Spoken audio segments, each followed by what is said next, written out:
So in this question, we have a discrete linear time invariant system, and it's defined by this difference equation, where the output is related to the input. It's actually the sum of the two previous outputs, and it looks like it's initialized with a unit impulse, causing the first value of the output to be equal to 1. And the question is asking for the next 10 values of the output. So the way to approach that, there's several ways to do it. You could just interpret this as being the output being equal to the previous output and the output before that. And this is just an initializer to make sure that your y0 is equal to 1.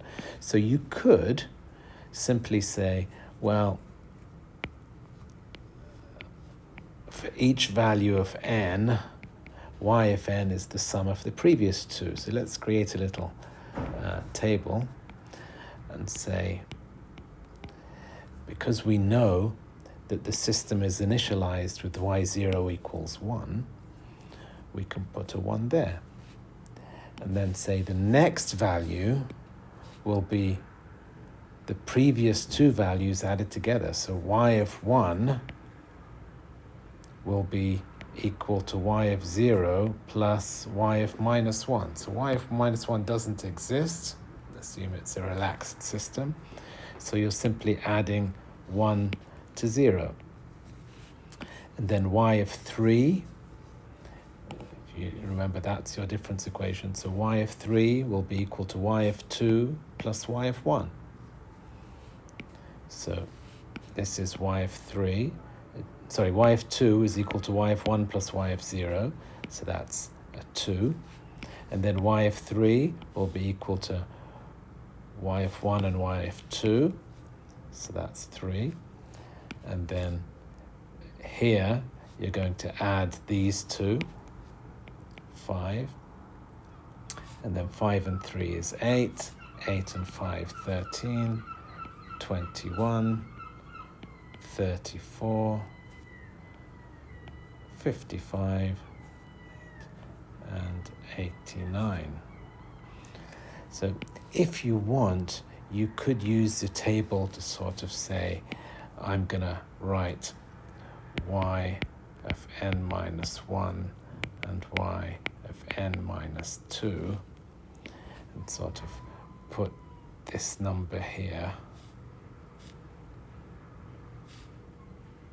and this number here and this number here. You could do that.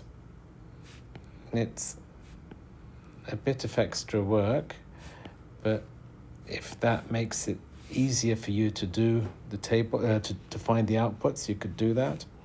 And then you would do the same for y of n minus 2. So n minus 2 means that goes there, that goes there, because y of n minus 2 means that when n is 2, you want y of 0. Oops, so got that wrong. So it's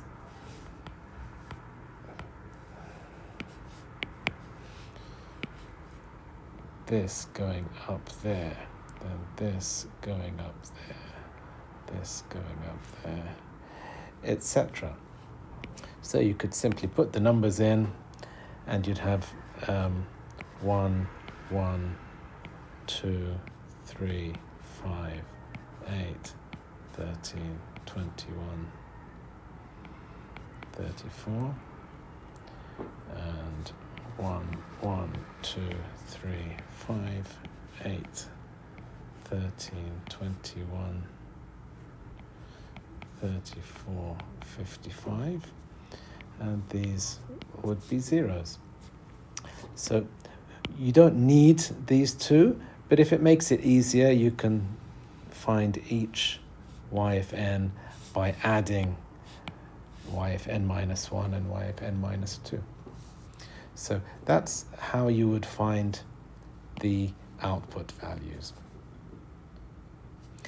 The next section asks for a block diagram to represent this system. So if we take our system and try to represent that with a block diagram, you'll notice that you've got one delay, two delays.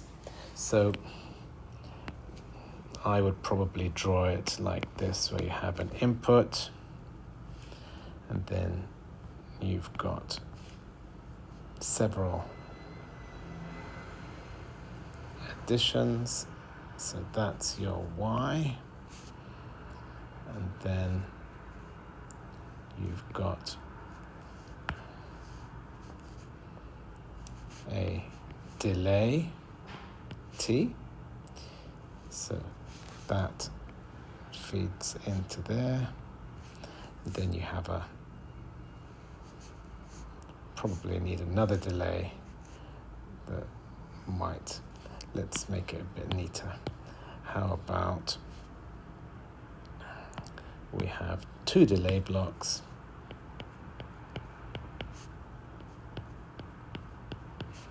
like that, and they both, or the output of both, get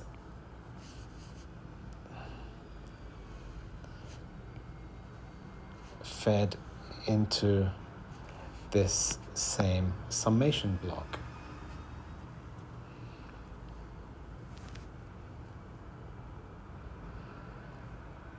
Okay, and again, how can I make that neater? Maybe move this block a little bit to the right, and then do that.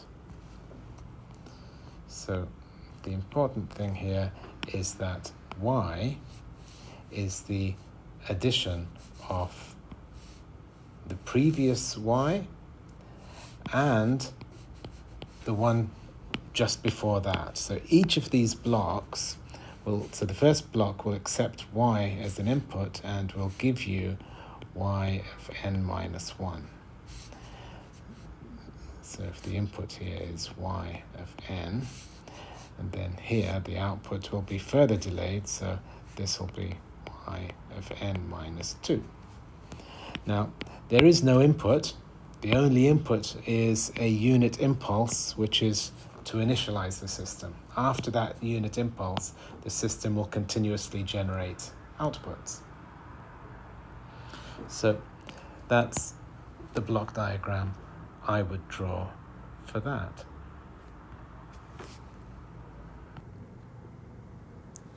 The question goes on to ask for the Z transform of the system output. That means Y of Z. So somehow we need to convert Y of n into the Z domain. So we need the Z transform of Y of n. But Y of n is written in terms of Y of n minus 1 and n minus 2. So because this is a linear process, the Z transform, we can find the Z transform of each of these terms and then simply add them the way they are in the expression. So Y of Z equals 1 plus Z to the minus 1, Y of Z plus Z minus 2, Y of Z. So 1 is the Z transform of the unit impulse. Y of n gives you Y of Z, but when it's delayed by one sample, then it's multiplied by Z to the minus 1. And when Y is delayed by two samples, it's multiplied by Z to the minus 2. So now we bring all the Y's together. So we have Y of Z into 1 minus Z to the minus 1 minus Z to the minus 2 equals 1. You can then say Y of Z equals 1 over that. And you can either leave it like that, or you can multiply by Z squared over z squared. And that gives you a neater version that will look like this.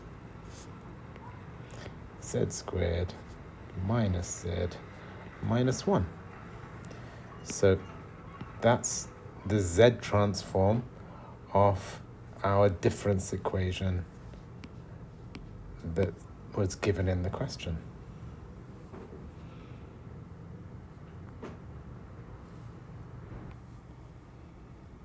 The question goes on for 10 marks, asking to find the time domain expression for y that's not a difference equation, but rather than an expression that links y to n, so that you can find the nth term of this series. You could find the 20th term, the 100th term, without needing to create the entire series from the beginning.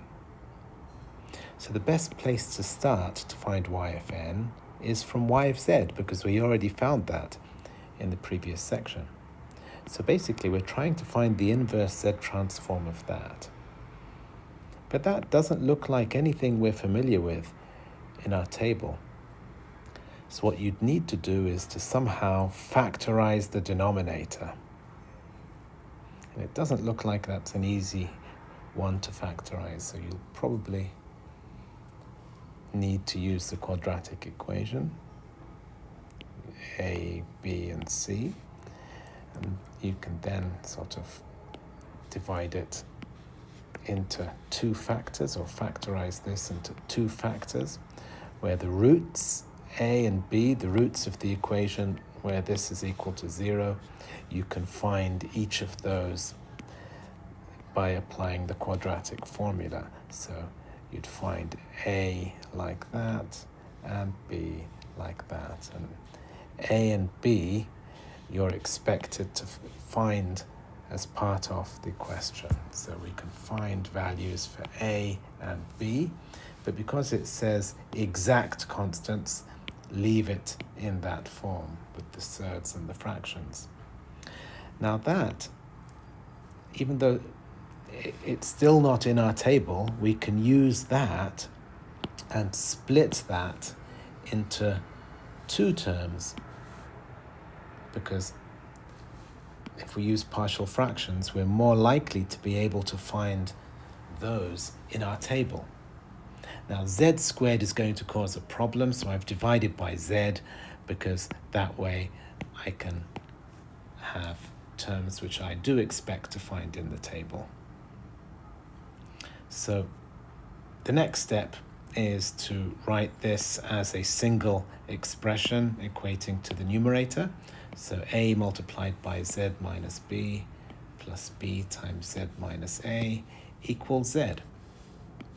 And then whatever your favorite method is for partial fractions, mine is to choose a value of z equals a and a value of z equals b.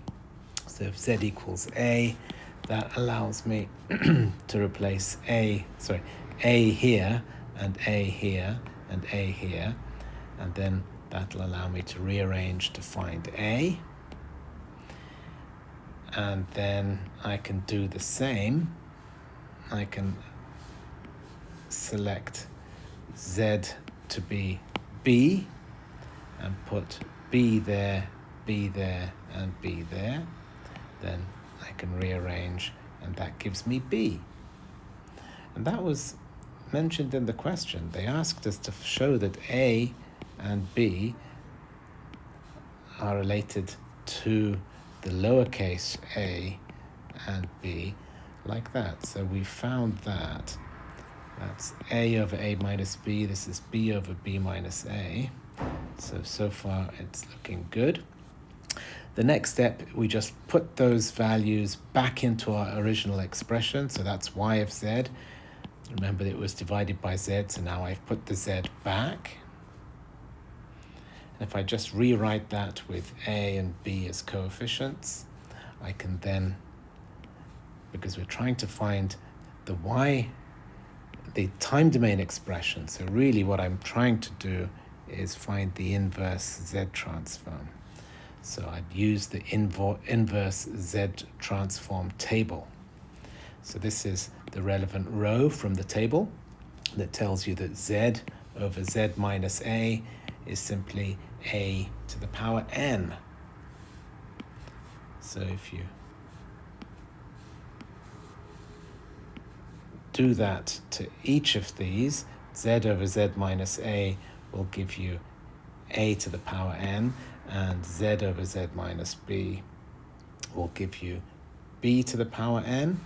Both of them are multiplied by UN, and each of them have their own coefficients, A and B.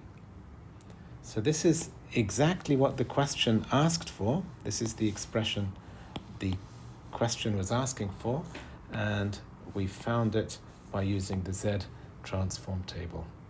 So there's a lot of work involved. Mainly it was the idea of factorizing this denominator and then using partial fractions to split this into manageable terms that we can then look up. Now, this isn't an easy question, but you could have looked backwards. You could look at the answer, which is given, and think, well, A to the power N, that requires a term that looks like that. Then ask yourself, how can I get a term that looks like that from an expression that looks like that? And the answer is, well, you're going to need to factorize and do partial fractions. So that's how I would answer a question like that. I hope you found that helpful. So for 10 marks, you would need to do each of those steps. So there'd be a mark for doing the factorization, a mark or two for the partial fractions, and then for rearranging, and then 3 or 4 marks for your final step.